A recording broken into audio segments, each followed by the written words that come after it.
Sinceramente, desculpe a forma como eu vou colocar a questão, quer dizer, o senhor está passando para o mundo uma imagem de um ministro que está mais preocupado em defender o grileiro, o madeireiro, o garimpeiro, e que não defende nem a floresta nem os índios. Essa é a imagem que está disseminada no mundo. O que o senhor pretende fazer para mudar essa imagem? E afora essas questões que o senhor levantou, principalmente em relação à Amazônia.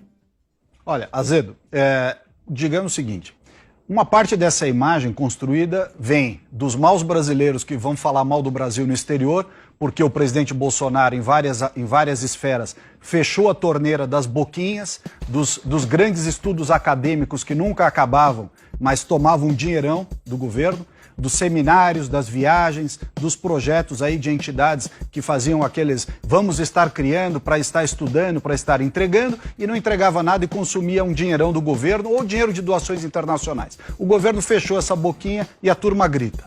Por outro lado, jornalistas que estão mais para ativistas de esquerda também se somaram a esse esforço internacional de denegrir o país só para bater no Bolsonaro. Quer dizer, ao invés de olhar para o Brasil, estavam mais preocupados com a rixa política, eleitoral, ideológica, seja lá o que for. Agora, com relação ao mérito da questão, e eu acho que você tem um ponto, que é a necessidade de nós melhorarmos essa questão da imagem, comunicar melhor e tudo isso, você tem razão nesse aspecto. Veja bem o que eu vou te dizer aqui. Outros ministros de meio ambiente, tidos como exemplo, né, alguns deles até na lista da rachadinha ali da Assembleia Legislativa do Rio de Janeiro, foram aqueles que não olharam para as pessoas, foram receber prêmios no mundo inteiro e deixaram a população brasileira da Amazônia para trás. 25 milhões de brasileiros que vivem na região mais rica do país em termos de recursos naturais, com o pior índice de desenvolvimento humano. Então, quando eles viajavam para o exterior para receber prêmio, para dar palestra em francês e universidade, o brasileiro aqui da Amazônia estava se dando mal. Esse garimpeiro ou madeireiro que você se referiu são brasileiros, que se tivessem alternativa de emprego e renda, talvez estivessem realizando atividades que não fossem ilegais. Faz um paralelo entre o sujeito que vira traficante ou crime organizado nas cidades porque não tem oportunidade, porque não teve educação e tal, e transpõe isso para a floresta. O sujeito está lá, no meio da Amazônia, 25 milhões de brasileiros, sem opção de renda, sem uma melhoria de qualidade de vida, aí aparece alguém e chama o sujeito para ir trabalhar em atividades ilegais, de garimpo, de madeira, de grilagem, atividades que são crime, que precisam ser combatidas, mas que são a única alternativa para essas pessoas que foram deixadas para trás. O que nós defendemos no governo? Que essas atividades que são feitas há 20 anos, que já estavam acontecendo na Amazônia há 20 anos, quando todos esses ex-ministros do meio ambiente foram ministros também. Eles não se preocuparam em regulamentar as coisas, em colocar uma regra ambientalmente correta, né? E quando você finge que um problema não existe, o problema só cresce. Esse problema foi se avolumando, os brasileiros lá da Amazônia continuaram tendo a terra cheia de recursos naturais, querendo minerar e ninguém deixando. Aliás, os indígenas, anteontem nós estivemos lá na terra Munduruku, lá no Pará, e são os próprios indígenas que garimpam. Não é essa história de homem branco invadindo a terra indígena, dominando o índio e não sei o quê. Essa história lá, em vários outros lugares, não é verdadeira. Pode ser verdadeira em outras terras indígenas. Mas nos Caiapós, no Munduruku, no Cinta Larga, lá em Rondônia, e em vários outros lugares, são os próprios indígenas que querem garimpar e viver melhor. Você pode regulamentar essa atividade, colocar regras restritivas, porém fazer um licenciamento ambiental e permitir que o indígena melhore de vida. Agora, o que está vigente é essa mentalidade que o indígena deve viver de arco e flecha caçando e não pode, né, fazer nenhuma atividade econômica, nem de agricultura, nem de mineração. E é nisso que está levando esse problema social em toda a Amazônia. Thaís, você me pediu a palavra? Sim, eu queria voltar lá. O ministro culpou maus brasileiros, jornalistas de esquerda e gente que quer denegrir o país pela imagem ruim que o Brasil está consolidando lá fora. Eu não me considero nenhuma dessas coisas, mas eu gostaria de perguntar para ele, esse discurso de que os europeus já destruíram as suas florestas e por isso eles não têm o direito de dar palpite aqui, que foi mais ou menos o que o ministro Paulo Guedes disse, e com o que o ministro Salles disse concordar em termos de lógica, eu queria saber, a partir disso, eu acho que comentar episódios que aconteceram lá na Revolução Industrial para falar mal do vizinho vai ajudar o Brasil a atrair investimentos ou vai afugentar esses investimentos ainda mais, lembrando que vários fundos de investimento muito trilionários já ameaçaram tirar esse dinheiro do país se o país continuar agindo como age em relação ao meio ambiente.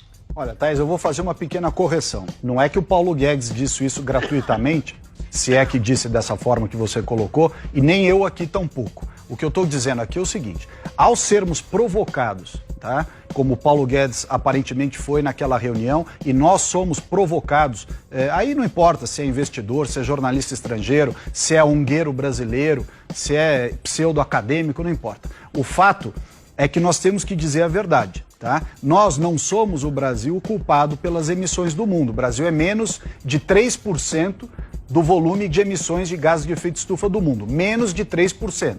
E eles colocam a conta no Brasil como se o Brasil fosse o responsável, e esse problema na Amazônia, que é um problema e deve ser resolvido, melhorado e ajudado, mas para isso você tem que ter o drive correto, né? Tem que ter as ações corretas. E não simplesmente dizer que o problema do mundo é a Amazônia. O problema do mundo, na questão das emissões, por exemplo, é que os países queimam combustíveis de origem fóssil, tá? Europa, Estados Unidos e outros. Então nós temos que colocar isso, porque senão o ônus de todo o problema fica conosco. Eles ficaram com o bônus de terem feito a Revolução Industrial, de terem se desenvolvido, de terem feito tudo o que quiseram com as suas florestas, com o seu território, né? Inclusive em território estrangeiro. A gente pode lembrar aqui o que vários países europeus fizeram na África com as suas colônias, não é? Então isso é para responder quando a gente é atacado. Agora, quando você tem uma relação normal, bilateralmente, ou seja, eles nos respeitam e nós os respeitamos, nós podemos dizer o que nós temos dito recentemente, de que o Brasil tem o programa Floresta a Mais para pagar por serviços ambientais. Já o governo Bolsonaro colocou 500 milhões de reais para isso, e esses fundos estrangeiros podem colocar dinheiro próprio lá também. Tem o programa do Adote um Parque, que são 132 unidades de conservação na Amazônia, que tanto os estrangeiros quanto os brasileiros que fazem carta, dão declarações, fazem aí encontros com o pessoal do ódio do bem, não é? Esse pessoal pode tirar o dinheiro do bolso, porque muitos deles têm bilhões de reais de lucro, tiveram o ano passado, e podem adotar um parque. Portanto, sair do campo do discurso, né, daquela conversinha que é feita nas reuniões de elite, e adotar um parque, fazer uma ação concreta. Então nós temos o programa Adote um Parque. O presidente vai assinar o decreto. Eu te faço não vou dizer uma provocação, um desafio. Passada uma semana da assinatura do Adote um Parque, a gente faz um novo programa aqui e você me conta quantos desses críticos adotaram quais parques. Se eles tiverem adotado os 132 parques, eu dou a mão à palmatória dizendo realmente eles queriam ajudar. Se começar aquele lenga-lenga, olha, nós estamos estudando, é que nós temos políticas um pouco diferentes dessas, melhores do que essa, mais ambiciosas do que essa, vai ficar provado que entre o discurso e a prática tem uma longa distância. Thaís, para a gente finalizar, por favor. Só que talvez, ministro, o senhor considera muito provável que talvez esses investidores não possam nem aderir a essa política do Adote um Parque, porque, como o senhor sabe, existem muitas regras de compliance e a famosa sigla ESG, que significa aquelas práticas ambientais, sociais e de gestão que estão em toda a mesa de reunião. Então, como o senhor bem sabe, várias das empresas que adotam essa política não podem investir em países que não obedecem a essas regras. Então, talvez esse desafio que o senhor faça se aconteça da forma como o senhor previu, mas não porque as empresas não tenham interesse, né? Porque elas não podem, o mundo mudou desde a Revolução Industrial e agora ele é outro. As empresas exigem certos respeitos a certas regras, não acha, ministro? Sim, mas tem vários brasileiros que podem investir aqui no Brasil porque estão aqui, aliás, muitos inclusive, ganham bastante dinheiro, tomando dinheiro de velhinho, de viúva, de criança, com taxa de juros e uma série de coisas. Então, esse pessoal pode sim adotar um parque, estão no Brasil, não tem essa desculpa de ESG para adotar parque, não. Eles podem adotar o parque e essa vai ser uma oportunidade de nós virmos na prática quem é que faz o discurso e quem é que faz demagogia. Nós vamos ver, mas eu estou aqui, estou dando o benefício da dúvida. Constantino Pedina. Não, ministro, o senhor está batendo na hipocrisia daqueles que fazem discurso para a plateia interna e não colocam o dinheiro onde a boca está. Mas eu quero ir para o âmbito internacional, né? Porque a questão da Revolução Industrial, de fato, está muito lá atrás, é só para apontar essa incoerência do discurso. Mas nós temos hoje, no século XXI, por exemplo, a China poluindo muito mais e não merecendo a devida atenção de ativistas como Greta Thunberg. Nós sabemos de documentos que não são conspiratórios, são reais, de grupos rurais americanos ou europeus que tem aquele slogan, né? Fazendas aqui e florestas lá no Brasil, né? Então eu queria que o senhor desse a visão em relação a isso. Às vezes nós eu entendo a preocupação da Thaís e outros, é uma preocupação pragmática. Precisamos atrair investimentos, a Tereza Cristina está atenta a isso, tem a imagem.